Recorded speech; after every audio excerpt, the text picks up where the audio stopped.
press the bell icon on the YouTube app and never miss another update. Hi students, welcome back to your English class. Today we are going to continue Science and Hope of Survival and understand the remaining portion that is there. Follow your copies on page 162. We will begin. At that time, every man, woman and child on earth lived under the threat of annihilation by nuclear weapon.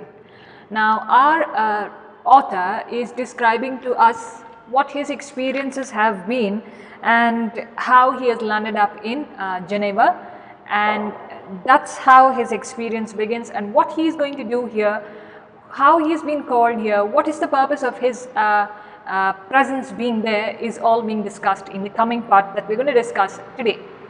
So every man, every woman and every child on earth here, that's every person for that matter, they lived under the threat of destruction. By what? By nuclear weapons. Destruction through nuclear weapons. Annihilation is destruction. Each superpower had more than enough nuclear bombs to destroy the others in the first strike.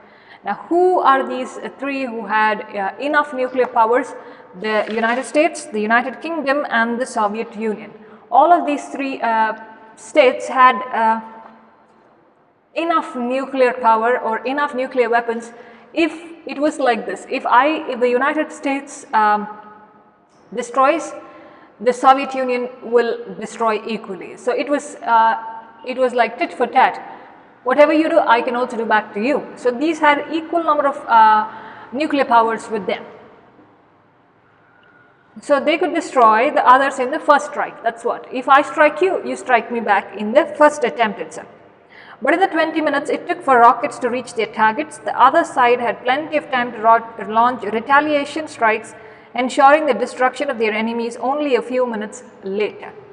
Now even if it took 20 minutes for the rocket to reach their target, when somebody retaliation is when somebody has caused me an action, I counterattack, like I do it back again. I do back something back to you back again for what you have done to me, retaliation. For the action that you did to me, I retaliate, I counterattack you. So even if 20 minutes to reach their rockets took 20 minutes to reach their targets, here the other side had a lot of time to retaliate, to counterattack and make sure that their enemies were fully destructed.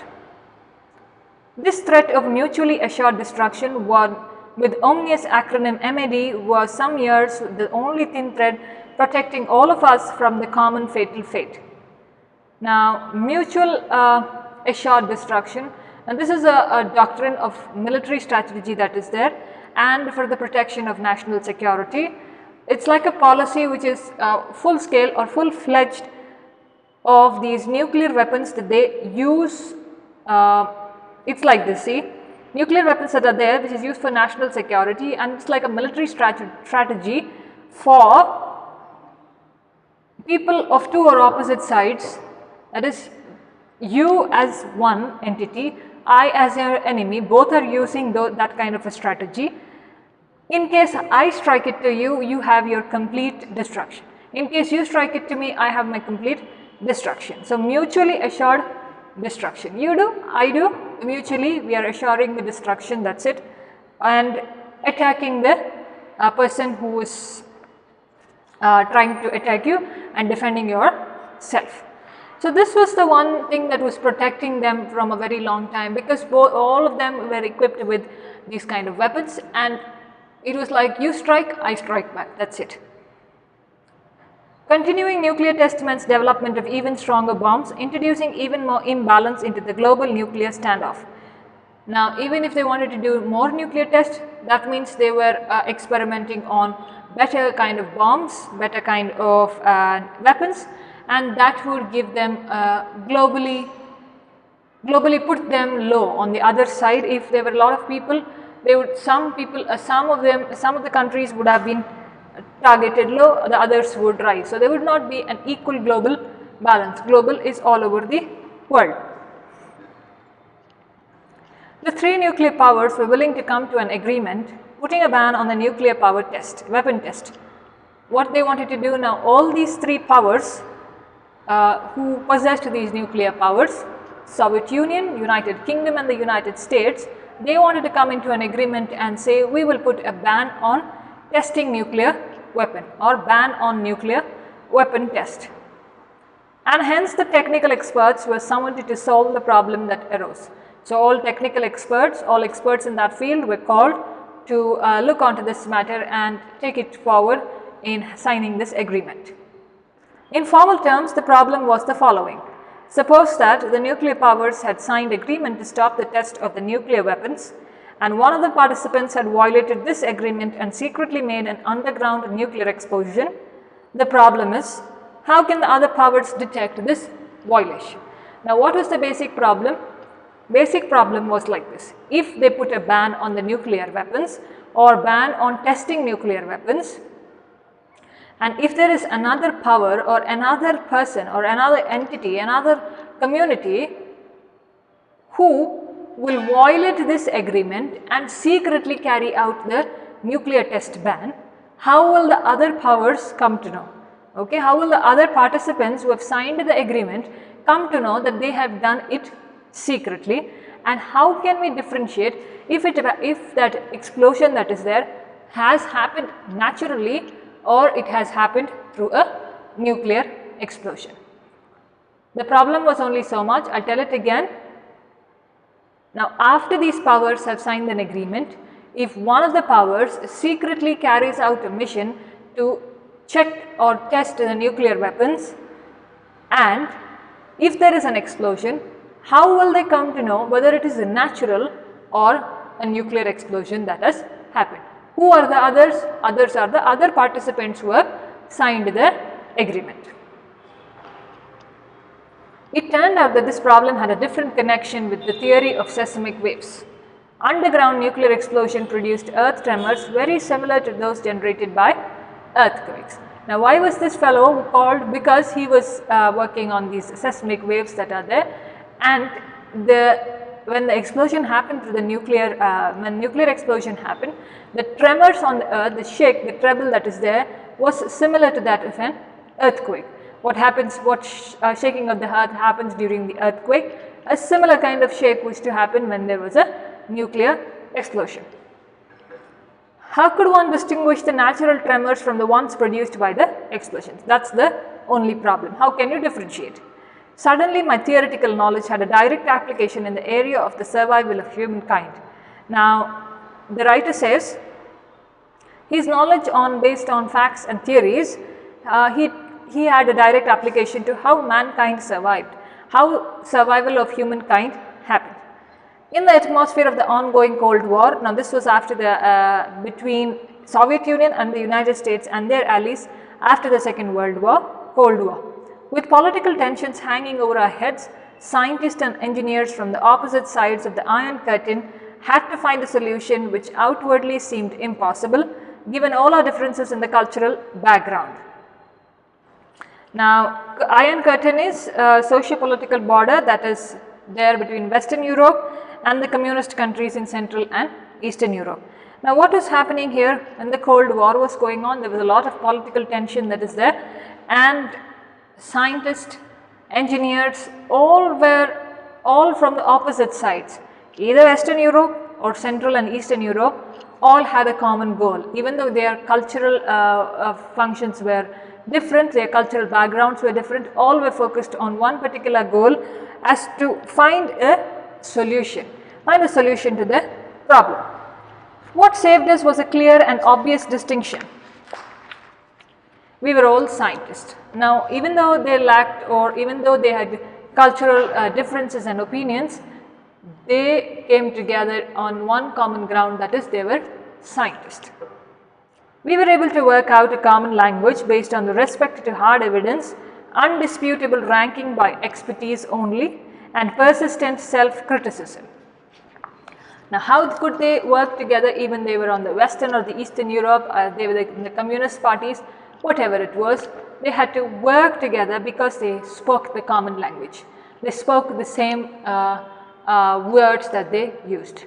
Now, in certain professions, Now if there is a computer expert and he's talking all computer language, can you and I, common man, understand what they are talking? We know basic functions of a computer, we know certain things to be used. Other than that, if he teaches us coding and other things, some may understand, some may not understand. So that is their profession, and the people in that profession will understand, but an outsider won't understand. Here, same thing happened over here. The scientists spoke their language, their terms, their definitions, and the others on the other part, maybe they were anywhere in the world, they could understand that language, even the cultural, given the cultural differences are there. Now, they didn't have any false accusations as such. Undisputable is known to be true, likely to be true. Okay, they had all their rankings done for their expertise, their expert research, or their expert ideas in that field. And persistent, okay, continuous self-criticism. I evaluate myself. We were working out a solution that eventually allowed politicians to reach one of the most important decisions of their times, that is nuclear test ban. So they were all working on one common goal, that the politicians and the government agrees on a nuclear test ban the nuclear test. This episode taught me as a scientist, I have all people over the world who think and interact the way I do. Now what the author feels, that even though I am a scientist, today I realized that all people over the world are thinking in the same way, and we are all speaking the common language.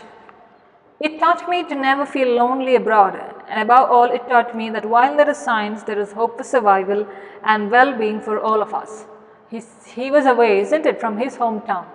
Now he didn't feel homesick or he didn't feel lost in this place, but was very much comfortable because of the common language, because of the common and shared interest that they had.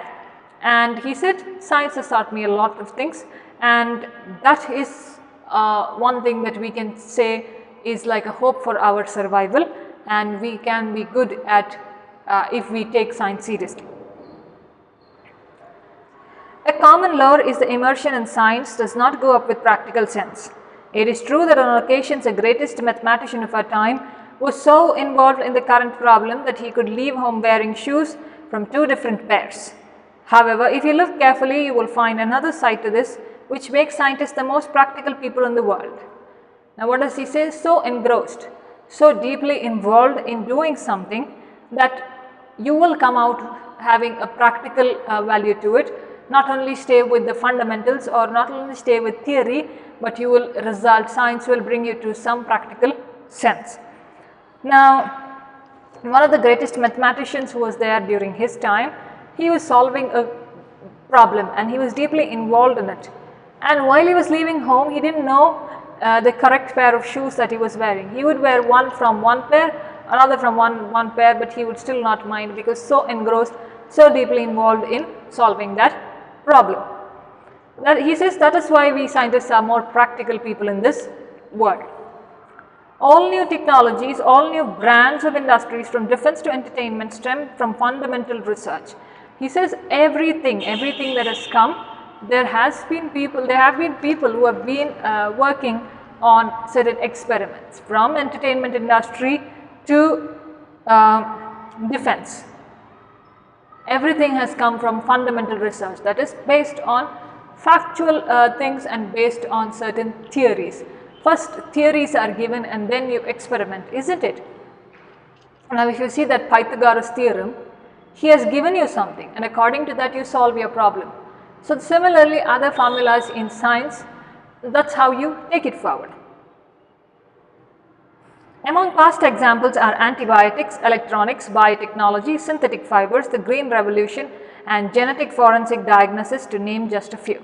Now he is giving examples of what are the things that scientists have done in the earlier times, that is antibiotics, electronics, biotechnology, synthetic fibers, the green revolution, okay, genetic forensic diagnosis. These are few of the examples that he gives us of what kind of experiments scientists have done. And now only the basic research could give us new sources of energy, new mineral deposits and efficient defense from tourism, cure from cancer, new forms of transportation. So he says if we are going to take up science seriously and if we make a lot of research and experiments on it, we can make our defense system very strong and be away from terrorism. We can have a good infrastructure that is there. We can have a cure for cancer. We can have different forms of transportation other than the basic ones we really have. People trained in theoretical physics are headhunted by financial institutions. Those trained in frontiers of biological research become founders and directors in pharmaceutical industry. So headhunted meaning, now if you are very good, if your personality is good and if you have a lot of capacities, people will come in search of you for and offer you a job there. So these financial institutions used to go headhunting whom? People who were good at theoretical physics, and then trained in biological research, these pharmaceutical medicine companies used to come and search for people in biological research. So knowledge of basic science will give you a head start in whatever career you choose. He says little knowledge of science will also take you a long way to go for whatever career you would like to choose. It is commonly recognized that very survival of our civilization is threatened by natural and man-made disasters. Now we have been destroying nature likewise, but some are natural, some are man-made disasters that we do. So our survival and our civilization also has to take into account the natural and the man-made disasters. Among them are earthquakes, self-inflicted destruction of megacities, environmental catastrophes, economic and social crisis. So, what have we done? Sometimes natural earthquakes can happen. Sometimes it is a disaster that man tries to do. Self-inflicted destruction of megacities, okay, bombing certain cities and destruction of a lot of people, killing people, mass killing that is done. So, a lot of social problem and a social crisis that is happening. Today, a massive release of radioactivity from a nuclear waste disposal, an earthquake in the middle of a megapolis, an outburst of mass violence or any other global disaster can cause up to 1 million of casualties, render larger part of our world uninhabitable and trigger global economic depression or a war in a hot region. So what's going to happen if we are going to not take science seriously, if you're just going to destroy the radioactive elements that are there, radioactivity from nuclear waste that is disposed, nuclear waste that is left out will create a lot of problem. Earthquake in between a megapolis that is there, okay, an earthquake can happen anywhere because see certain things man is inflicting it to do. Nature acts in its own way, but who is also responsible? Man is also responsible for that.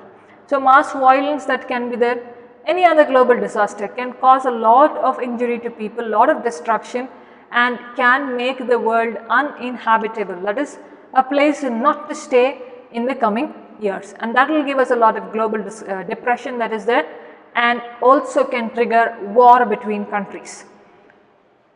Such dangers keep growing although trillions of dollars are spent to contain them by all known techniques. These disasters we can never stop. Now if the earthquake coming, can you say no stop, you can't do that.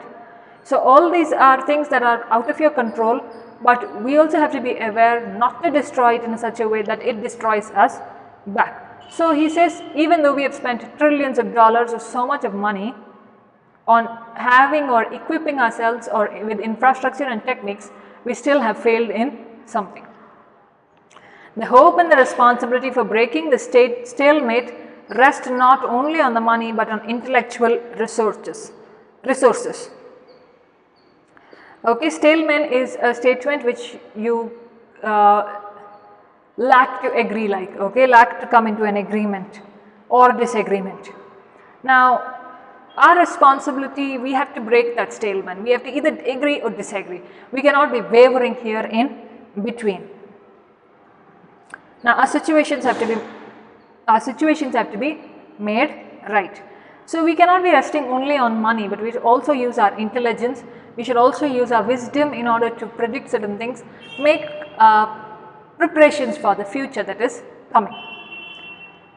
Though the money is more popular, according to a French proverb, nobody is satisfied with his wealth, but everybody is satisfied with his wisdom. How can you be satisfied with money?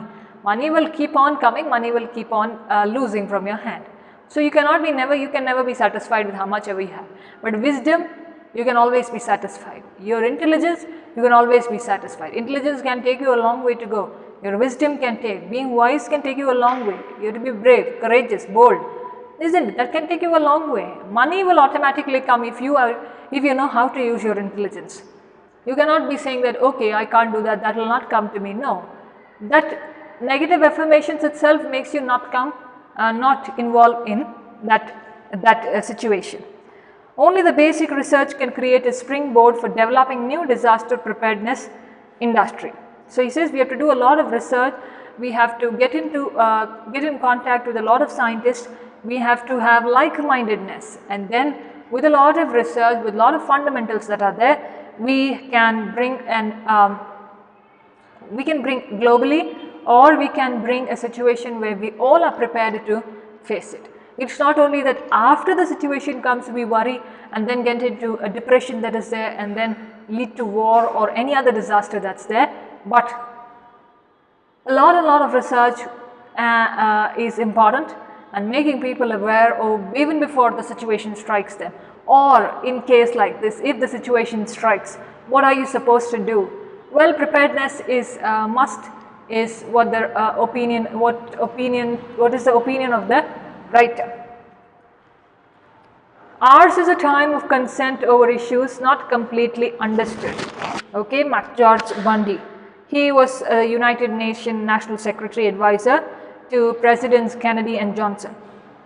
So he says at that time when he was there, it's a time of contest, okay, like a contest over issues and not completely understood. We were all competing over issues, but nobody understood the seriousness of any other issue, or any issue was not seriously or completely understood. Scientific research is an exciting venture into the great unknown and the token of mankind survival. So scientific research, science has also played a very important role in you surviving. Now anything, even a basic routine that we do, science explains how you live, isn't it? What are the functions of your organs? What's happening inside your body? Science does explain. So even your routine things that are happening, science does explain. So he's of the opinion that scientific research has to happen more and more. People have to come out a lot and then try and invent better things for the coming. You have to have an exciting journey with things that are great, things that you don't know, and that will be the biggest gift humankind will have for its survival. It is the scientists with their tools that are up to take this challenge and can ensure that we are all safely moving with time, or we all safely move with time. He says scientists are the ones who have to take this battle and then move forward. Making people aware, making a lot of experiments lies on the shoulders of the scientist. Finally, I have to remind you that science is not the beginning and science is not the end either. However, if humanly used, science is their indispensable guardian and caretaker. He says science is not the beginning and science is not the end at all. Science has, you don't know where and how, but you don't know where and how it will end also. So it's not the beginning, it's not the end. But one thing we can be very sure is, if we are aware of the things, science can act like a guardian, like a protector. It can take care of you and will always be there because of the preparedness that you have given, because of the awareness that you have made yourself and made other people globally, and avoiding situations like that has made things better for the future. Alright, so this was the lesson, Science and Hope of Survival. I know certain things may be a little difficult to digest, but read the lesson at least 5 times and pick only that is important and connect your sentences and write. Don't break your head for not understanding the lesson wholly. If you want to see the video, see it 2-3 times, but read the lesson at least 5 times in order to understand. Basic understanding of this lesson is scientists are important and science can help you in survival. Science can also help you get prepared for anything that's happening, and people have to do a lot of research so that humankind or mankind can survive peacefully and not fall prey into the disasters that are man-made or natural in a certain way. We can also control what's happening around. Nature will not destruct us if we don't try to destruct nature. That's the basic principle of this lesson. Alright students, thank you very much for listening.